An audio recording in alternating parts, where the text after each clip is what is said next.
continue with it, even when we know that it is not working for us.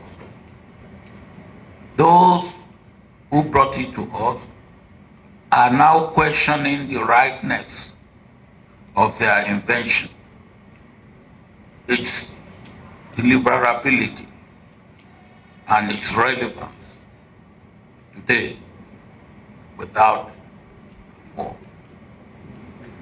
The essence of any system of government is the welfare and the well-being of the people, all the people. Here, we must interrogate performance of democracy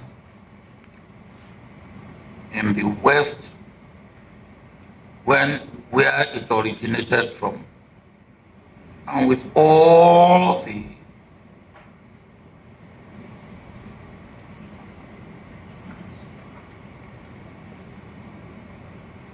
inhibition of what we are left with over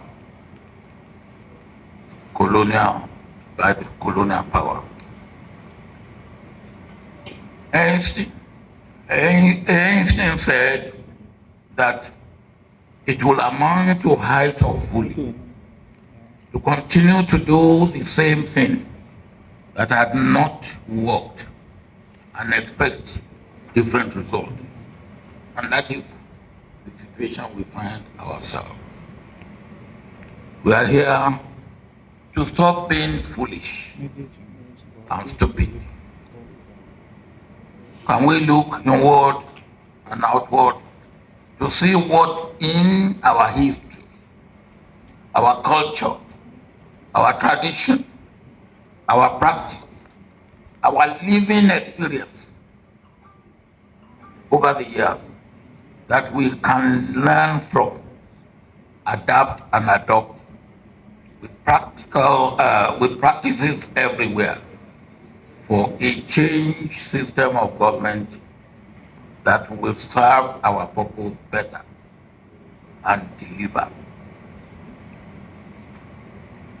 Can we? I believe we can, and that is why we are here. I believe in dialogue. Two heads are better than one, they say. Two good heads are better than one.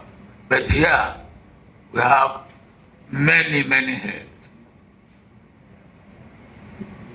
You are invited here to examine clinically the practice of liberal democracy, identify its shortcomings for our own society, and bring forth ideas and recommendations that can serve our purpose better, knowing human beings for what they are, and going by our experiences and experiences of others.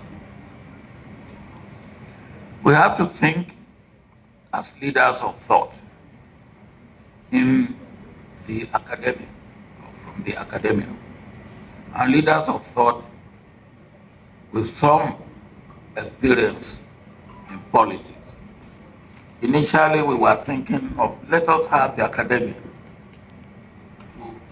We thought then, look, it's better we have a mix so that we don't have the sort of thing that a friend of mine said of academia.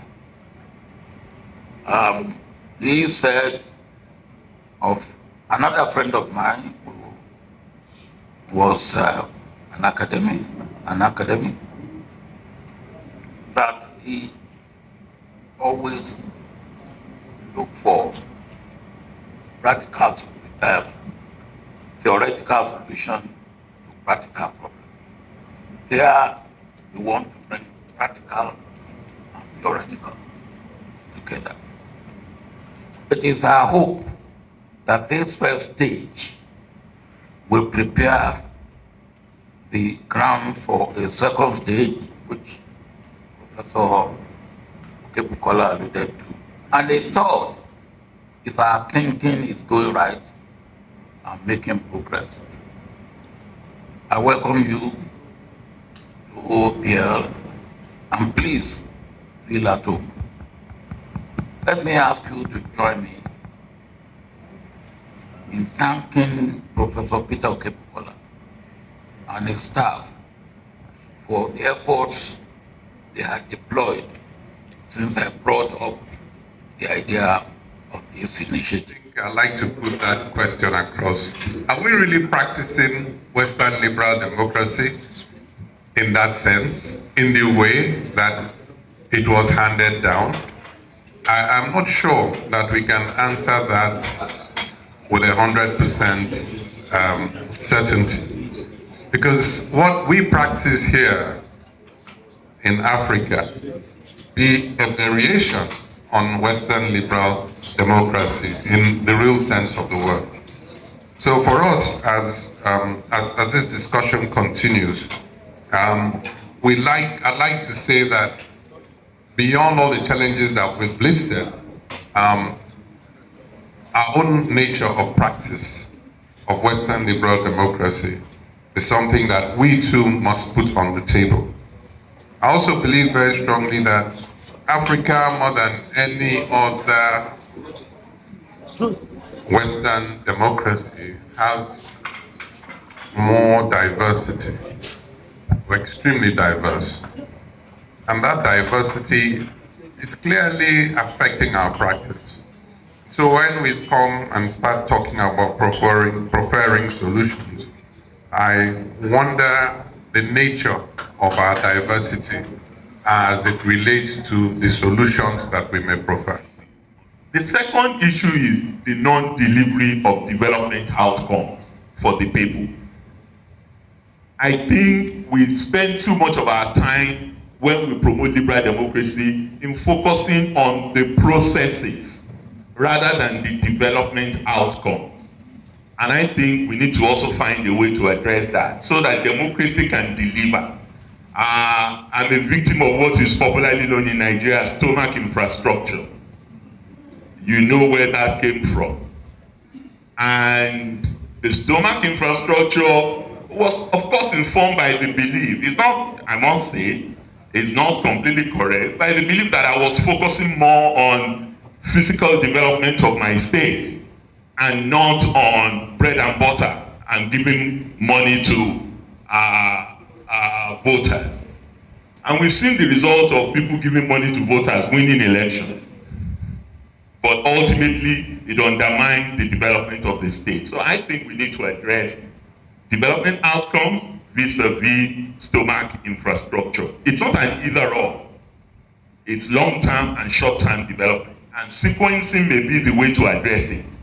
Every politician must figure out how to sequence in order not to lose the people. Key challenges of the existing models, such as colonial legacy, cultural and traditional norms, socioeconomic factors, weak institutions and strong individuals, corruption, economic and tribal divisions, pre-colonial conflict and instability, post-colonial challenges and external influences.